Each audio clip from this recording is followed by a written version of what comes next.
Yeah, well, it may sound a bit repetitive, but empathy is the answer, and empathy is about stop trying to fix, explain, and control. So that would be step one. Step Yeah. one would be start to be empathetic. Yeah.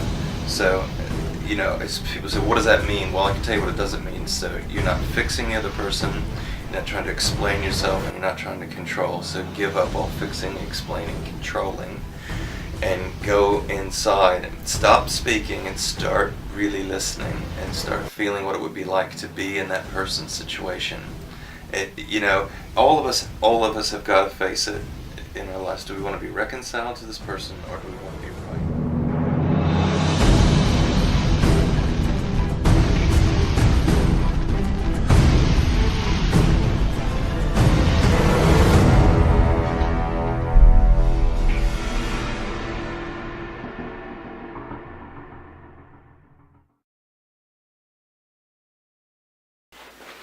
Alright, we're rolling. Alright. What's going on, y'all? This is Life Works by Faith. I'm Myron Turner.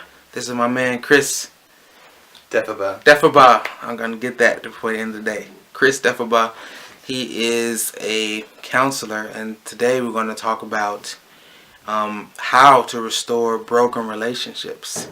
So, Chris, I'm going to start with one of the questions that I've been wondering about. We're going to start with some background. So tell us a little bit about yourself and your background and exactly what you do here at your business, really. Yeah, I'm from the States, from Pennsylvania, so I've been in New Zealand for 27 years now. And just have a background of my teenage years just doing a lot of partying and drugs and carrying on, and had a real radical conversion when I was 18. September the 5th, 1989 is the day that I came to faith, and it totally revolutionized my life. It was one of those incredible salvation experiences, and at the time that I became a Christian, at that same time I knew that I was called to the ministry, even though I didn't really know what that was, but I just knew that in my heart, and over the next year or so it became pretty clear that I wanted to study the Bible and teach, and I started preaching, and pretty quickly after a couple of years preaching, and then came to New Zealand. It's a bit of a story. Came over here to go to a Bible school, and wound up staying, and worked for a couple of churches. Was a youth pastor for a couple of different places, but always my love, always my focus was on studying the scriptures and really just wanting to teach. So as a youth pastor, preach the word. That's right. That's all I really wanted to do. But that's what became really important was, as much as I loved to preach, I found that I really loved classes, and sort of where people could ask questions and I could create notes, and sort of this, when it got smaller, I found that more in-depth teaching was great. I developed an in-house Bible school at this particular church, and that became a big part of my ministry and life. But I also found during that time things got quite crazy for me. I was actually quite against counseling. I didn't believe in it. I thought we just need the Word of God and prayer, and that's all that we need. Same. Yeah, that's right. All you need is the Word. That's right. The Word only. That's all you need is the Word, right? Yeah. And it was only until I needed some counseling and couldn't go on, I was introduced to a counseling ministry by a Christian man named David Riddell, which revolutionized my life. It was the second most pivotal time in my life besides my conversion, was discovering Living Wisdom, which is this counseling. Got some help. It changed me so much that I knew that that's what I had to do. So I come from a background where my parents, nobody that I know in my family's ever gone to university. No one's, I always say that we're a bunch of dumb hillbillies, but it's not quite true, but pretty uneducated. And I knew when I kind of almost had this conversion to counseling that I knew that I had to go to university and to take it seriously, and that this teaching ministry that went from preaching to teaching to sort of smaller groups to a Bible school kind of curriculum is now going to go to one-on-one, and I just never thought about that as an application of the teaching ministry. It's so obvious now, but I just didn't see it that way. So my love for my love for the one-on-one experience, the opportunity to not just talk at somebody and tell them what I know, but to hear them out and to be able to be very, very specific about, what a person needs. Preaching's kind of like throwing stuff out there. Yeah. You hope some of it lands on something, but all those people out there in that audience have such drastically different needs. Yes. And, one-on-one is slow, but it's very specific and it's very powerful, Yeah. So, the thing for this interview that maybe needs to be said is my original focus in counseling was very rational, very cognitive, very rational emotive behavioral therapy. The truth will set you free. Yeah. You could put it that way. And in my training, the great change that happened was to the realization that the healing is not only in the truth that sets you free, but the healing is in the relationship. And so I was very antagonistic about that, very arrogant, thought that it was quite silly, and it was really just about giving people the right insights. But through my training, which was long, extensive, I began to really discover that the healing is in the relationship. It's the relationship that heals. And it's not so much... I'm sorry, I like that. I'm sorry. Go ahead, yeah. He said the healing is in the relationship. It's the relationship that heals. I just like that. I'm sorry. I really just want him to explain this so you can know he know what he's talking about. He know what he's talking about. What was it? Where you had your degree at what university? AUT. Yeah. AUT. That's here in Oakland. I'm sorry. Yeah. So I did my master's degree in psychotherapy, which had a huge emphasis on that people don't care what you know till they know that you care. Very few people, when I'm preaching sometimes still, I say, when was the last time someone listened to you for 5 whole minutes? I ask you, when was the last time someone listened to you for 5 whole minutes and you knew that they were deeply listening to you? They weren't thinking about what they were going to say next. They weren't thinking about what they wanted to say, but they were totally focused on you. And you find that hardly anybody's being listened to at all. Yeah, especially when I'm ordering KFC, they're not really paying attention. Because I clearly said no popcorn chicken last time. Yeah. And they just, I'm sorry, continue. And, so people are just not being listened to. And so empathy, and that's probably the thing that I'll be talking about in this interview. Yeah. So I brought Chris on because I know that a big need that you guys are facing, one of the big needs, and I believe a lot of people are facing right now, is how to handle broken relationships. And this is a question I want to deal with myself. I'm starting off with this topic because everybody can relate to this, whether you are, you mad at your mom or mad at your dad, or you haven't spoken to your sister in years, or your brother, did something, or whatever. Friendship, same thing. If you just look at your life, you can find at least one critically damaged, broken relationship that deep down inside you actually want to, revive. So, Chris, I would first ask you, how would you define what exactly a broken relationship is? Because some people are in denial about even being in broken relationships. They don't even know that it's there. So how would you define it? A broken relationship is a relationship where people don't have empathy for each other anymore. They have become so defensive that they can't any longer think about how it is that the other person feels. So the broken relationship is an empathy failure and an empathic breakdown. Okay. Empathy failure. Just in case, I'm not saying anybody is slow. What exactly does empathy mean again? Just to clarify. Yeah, well, I believe you guys are smart. I just wanted to clarify for everybody else. Yeah. Well, most people know about sympathy, which is kind of, there. It's feeling for somebody. I feel bad for you because someone died, or I feel sad for you because you lost your job. But empathy is feeling with someone. It's getting into the feelings that they have and feeling them with them. Right. So empathy is a huge part of what makes us human, what separates us from all the other creatures, our ability to look at someone and to empathize with them, to feel what they're feeling, to understand what it would be like for them. And so I'd go so far to say is that when people think about spiritual growth, that the growth in their empathy is their growth of their spirituality. It's that big a deal.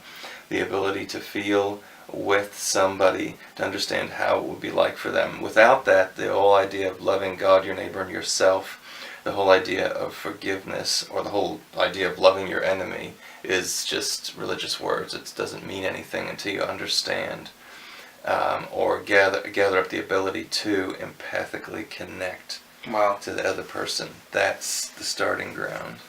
Wow. Yeah. Do you have any particular situations in your personal life that you had to, restore a broken relationship yourself? Yeah. I didn't have a huge... I was thinking about my dad for this, and it's not like I had big fights with my dad or some big, tremendous breakup, but, we just didn't really talk to each other once I got to be a young teenager. He... when I became a Christian, my mother said to me, your dad didn't talk to you for 2 years, and I hadn't even noticed, because we were so disconnected. But when I started to struggle emotionally in the ministry and got into some heavy depression, this is only part of it, but part of the healing was my dad's an orphan, so he grew up in an orphanage, and he has that kind of orphan sort of sadness about him. Yeah. And I carried a lot of his sadness, and psychotherapy and counseling helped me to understand that the disconnect with us was really, I was carrying so much of my dad's sadness, carrying so much of his lack of being nurtured, that I couldn't really relate to him. I couldn't understand what was going on. And that may seem a bit airy-fairy to people listening, but if you've had the situation, then you'll know what I mean. When I could give that back, realize that I couldn't fix my dad, that I couldn't carry his sadness, but that allowed me to empathize with him, it really brought us back together. So it went from a relationship where we didn't talk to each other to where my dad would come over and visit me every couple of years. Wow. And we would spend several months, and we could talk about anything, That's amazing. And that's hope for somebody out there. Yeah. And I knew how much he had come to faith as well, which was a massive deal. But he started to say that he loved me, which he never did. Something my mother still can't say, but he will end the phone conversation, and he always tells me that he loves me, and I know the man, and I know that he means it, and I know there was a time when he could have never said that. But he worked hard to empathize with me as well. But yeah, that's one significant relationship for me. That's amazing. I can relate to that. I just had a situation like that with my parents, and it was just one big misunderstanding, because they come from a different time, different thought patterns, and it's all misunderstanding. But I was carrying around 20 years of hurt. And we had a conversation just last week, and just cleared up so much and helped me so much just to understand that, actually my dad is for me. Actually my mother's not really against me. It's just that, but some people, you can carry that around, and I'm pretty sure I'm hitting. I was just saying, you can carry that around, and a lot of people can relate to that you can just carry that pain around for so many years. And yeah, so that's why I wanted to ask you next, if you were to say, this is what you need to do to restore a broken relationship, what are those steps? What does someone need to, how do they even begin to restore a broken relationship? What do they need to do? Yeah, well, it may sound a bit repetitive, but empathy is the answer, and empathy is about stop trying to fix, explain, and control. So that would be step one. Step one will be start to be empathetic. Yeah. So, as people say, what does that mean? Well, I can tell you what it doesn't mean. So you're not fixing the other person, you're not trying to explain yourself, and you're not trying to control. So give up all fixing, explaining, controlling, and go inside and stop speaking and start really listening and start feeling what it would be like to be in that person's situation. All of us have got to face it in our lives. Do we want to be reconciled to this person, or do we want to be right? Do we want to win the argument? Do we want to be right, or do we want to get connected again? And the older we get, hopefully the more we realize that being right is highly overrated. Who cares who's right? It's just a perspective. It's just a point of view. And so that's the beginning, is stop speaking and start really listening. One of the things that I find with my students all the time, they all think that they're good listeners, but there's not a single I don't think I'm a good listener. I do it for a living. I'm practicing every day to be a better listener, to be more empathically connected to other people. But it's not something that we're taught. It's not something that, people think they possess that quality, but they really don't. And so we stop fixing, explaining, controlling. We empathize, get connected to them emotionally. And I'm not talking about for a few seconds. I'm talking about staying there, staying in that place. And I'm not sure if it's in your next question or not, but the next part would be to be asking this person. This is step 2. Yeah, really trying to get connected to their feelings and their needs. What could I do to make your life more wonderful? What could I do to meet your needs? Because that's where the life energy is. We want to be able to not give people what we think they need, but to have them tell us. And they're not really they're not trained to. People don't think in needs. They think in demands. But helping to get to people's feelings and needs. What are they feeling? What are they needing? And not thinking that we know, but asking. It seems like you have a need for some support, or you have a need for some celebration.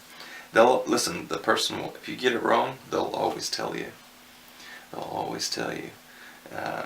That's amazing. All right, so in your opinion, what role does God play in this whole process? Yeah. Everybody in the world's living. The Christians, I love the Genesis story, the tree of life, the tree of the knowledge of good and evil. One is the life and grace of God. The other one is, I can call it a lot of things. In Christianity, they call it legalism, or try harder. Out in the world, they call it behaviorism, or a change without insight. It's all law, it's all should, it's all must, it's all have to. And whether you're a Christian or involved in religion or not, everybody's under that judgmental good-bad split. Judging, critiquing, living under try harder, living under trying to get enough willpower to do something. But you see, only in our relationship with God, the grace of God, I know that sounds cliche, but this isn't a teaching session. I wish it was. But you can preach if you want to preach. The grace, it's the grace of God, which is living not by try harder, not by willpower, but by love, by empowerment. Only that allows us to go forward. So it's not just, we think legalism, we think Christians living under the law, but everybody in the world's under the law until they find grace. Wow. And only in what that means, those simple words, only in what that means, is there any chance of real change and growth. It's not magic, abracadabra sort of thinking, but for the purposes of today, God's role is in His amazing grace to us.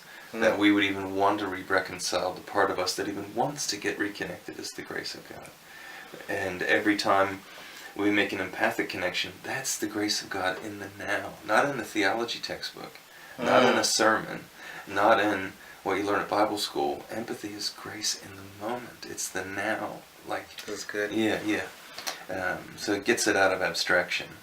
And that's what, relate in my ministry, it's really trying to get grace out of abstraction. 2 things. The notion of the grace of God and what it means to love your neighbor and yourself at the same time. My ministry is about getting that out of abstract, lovely comments that you preach a sermon on into, okay, what does that look like in the moment? Yeah.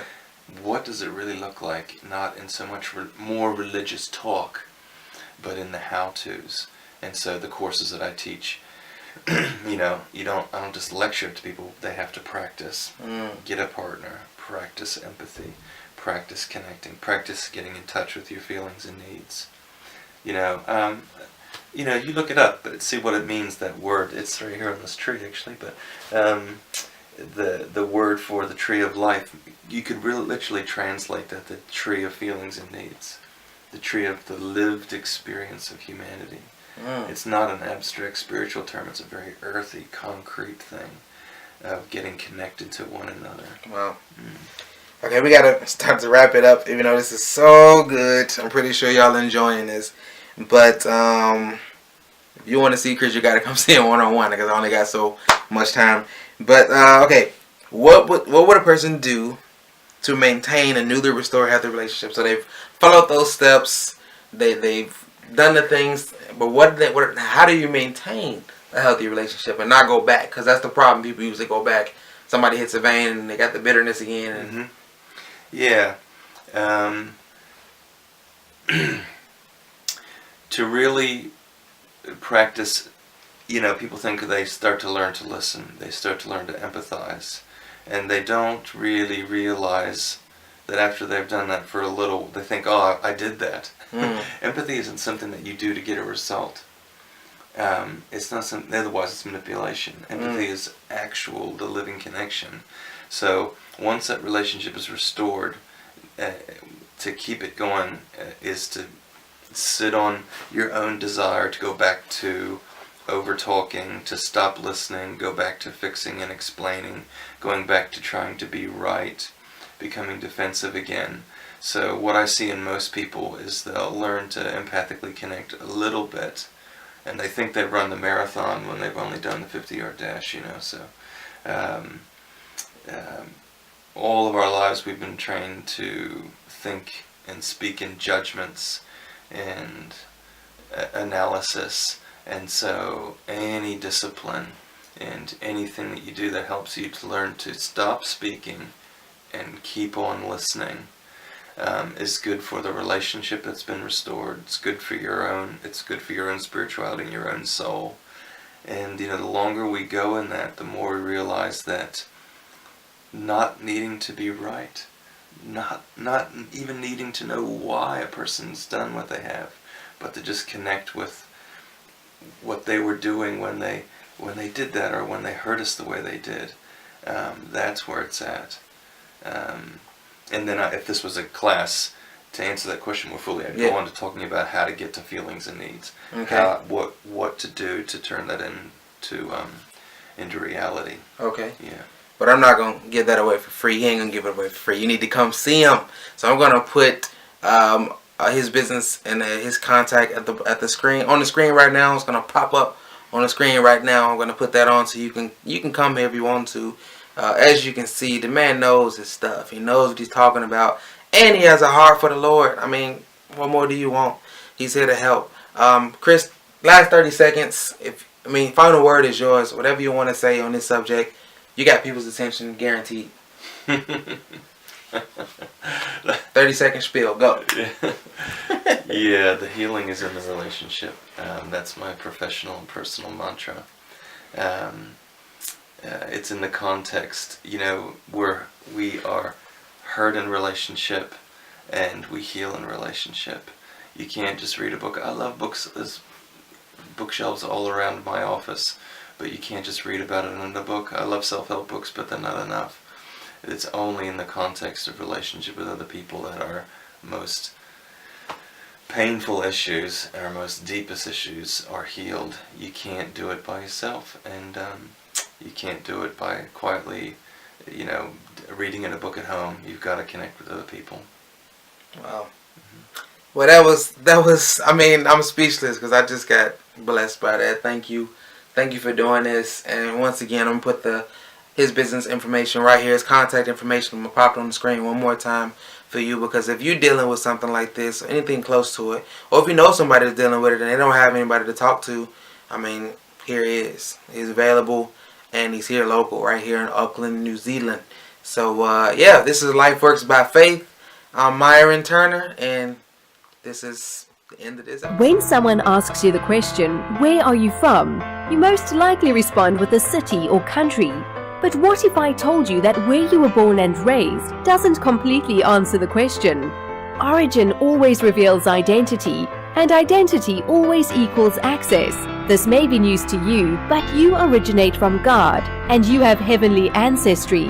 It's about time we learn who we are according to heaven, so we can restructure our thoughts of who God is according to earth.